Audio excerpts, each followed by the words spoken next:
Hola, buenos días a todas y todos. Vamos a empezar con las clases de teoría. Bueno, ya os he comentado muchas veces que el tema 1 simplemente lo dedicamos a problemas, entonces vamos a empezar con el tema 2. Está dedicado a la termodinámica, a la primera parte, que nos compete o que compete con la energía de las reacciones químicas. Bien, voy a grabar esta clase, todo el tema 2, pero por epígrafes, ¿de acuerdo? Bueno. ¿Qué nos interesa conocer en este tema? De una reacción química concretamente. Bueno, pues la energía que necesita o que nos aporta. Por ejemplo, esta es una típica reacción muy conocida por todos vosotros, la fotosíntesis, que para que ocurra necesita aportar energía del sol. En cambio, hay otras que, una vez ocurren esas reacciones, nos aportan energía, como son cualquier reacción de combustión. Aquí tenéis dos imágenes de la combustión de cualquier combustible, sea la gasolina, leña o cualquier otro. Bien, el contenido que vamos a desarrollar tiene 5 apartados. Entonces, los 3 primeros, los conceptos básicos, y corresponden con los fundamentos de la termodinámica, que es una parte de la física que estudia el calor, el trabajo y la energía que producen en los sistemas. En cambio, los apartados 4 y 5, que se centran ya en la aplicación de estos fundamentos a las reacciones químicas, se llama termoquímica y es una rama de la química que estudia el calor que las reacciones químicas ceden o absorben cuando ocurren.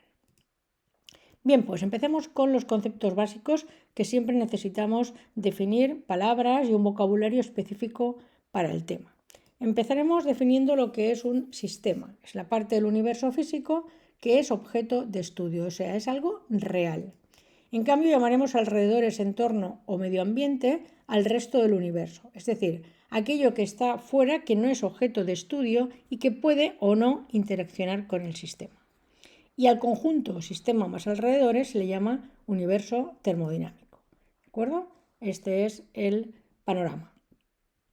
Muy bien. Tipos de sistemas que pueden existir. Bueno, pues esta clasificación la hacemos en base a lo que puede intercambiar con el entorno. Entonces, con el entorno podría, sí o no, ahora veremos, intercambiar materia o energía. Entonces, un sistema abierto es aquel que sí intercambia materia y sí intercambia energía. Uno cerrado, perdón, por ejemplo, este café, si nosotros lo ponemos, pues si no lo bebemos desaparece la materia y si lo dejamos con el tiempo se enfría, es decir, intercambiaría energía en forma de calor. Bien, el cerrado no intercambia materia, pero sí energía.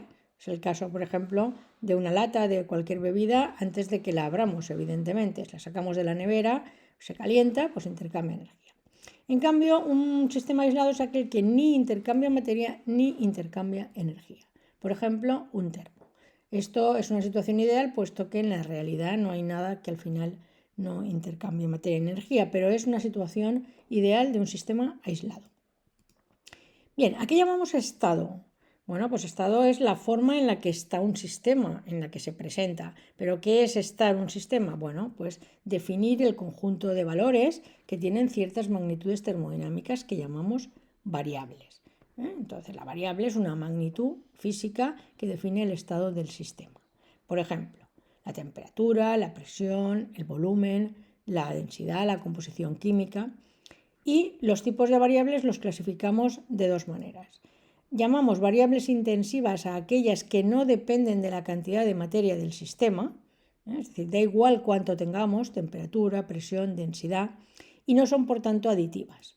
En cambio, son extensivas aquellas que sí dependen de la cantidad de materia del sistema, masa, volumen, es decir, nosotros tenemos un sistema, lo dividimos por 2, su volumen se divide por.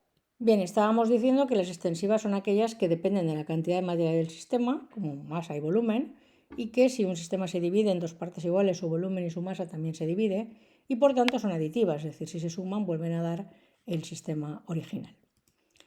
Bien, el cociente de dos variables extensivas siempre es una variable intensiva. Esto es importante saberlo. Por ejemplo, acabamos de decir que masa y volumen son magnitudes extensivas. Pero ¿cómo es el cociente de la masa partido del volumen? Pues es la densidad. Y la densidad es una magnitud intensiva. No importa cuánto tengamos, un material tiene una densidad determinada, si lo dividimos en trocitos, cada trocito tendrá la misma densidad. Y en química, otra variable intensiva muy interesante es la concentración, que es el cociente entre los moles de soluto y el volumen de disolución. Moles y volumen son extensivas, pero su cociente, que es la concentración, es intensiva. Bien, aquí llamamos función de estado, que va a aparecer muchas veces a lo largo del tema, pues a un tipo de variables termodinámicas que tienen muchísimas propiedades matemáticas, físicas, pero la más importante de todas ellas, y es en la que vamos a hacer hincapié, es esta, que su valor solo depende de los estados inicial y final del sistema, nunca de cómo se produjo el cambio de estado, nunca del camino seguido durante el proceso para cambiar de estado, solo del valor que tenía la magnitud al inicio y al final. Es decir, que todas aquellas que son función de estado las podremos calcular como incremento de esa magnitud, como valor final menos valor inicial. Pongo siempre este ejemplo que no tiene que ver con la termodinámica, pero es muy visual para que lo veáis. Bueno, esta foto pretende ser la cima de una montaña. Imaginaros el Everest, ¿no? Bueno, si uno busca en la Wikipedia o en cualquier libro, ¿cuál es la altura de la montaña? Bueno, ahora me la voy a inventar. 8.540 metros, por ejemplo. Bien, esta altura ha sido medida desde la base hasta la cima en línea recta. En cambio, ¿cómo podemos nosotros escalar el Everest? Pues lo podríamos escalar por muchos caminos. El camino rojo o el camino azul, u otros. Entonces, dependiendo del camino, vamos a recorrer una distancia u otra, ¿vale? Pero la altura de la montaña no cambia, sigue siendo la misma. Por lo tanto, la altura de la montaña sería lo que en termodinámica llamamos una función de estado. Bien, otra palabra. Aquí llamamos proceso termodinámico. Pues llamamos al cambio de alguna variable que definía un estado para pasar a otro estado diferente. En ese cambio es lo que llamamos proceso termodinámico.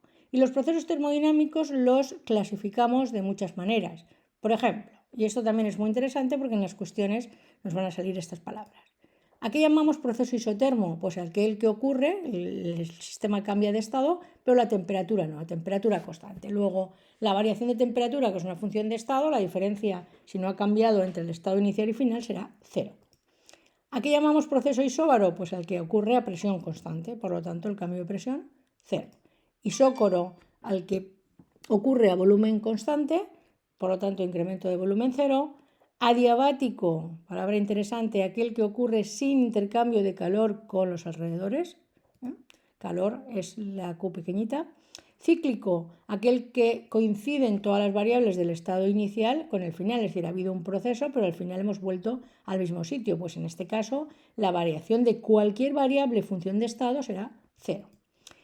Y luego tenemos otra clasificación entre reversible y irreversible. Ahora la definición no nos interesa demasiado, pero bueno, esto es obvio, ¿no? El reversible es aquel que puede ir del estado inicial al final y del final al inicial, y el irreversible no, solo tiene un sentido para su cambio.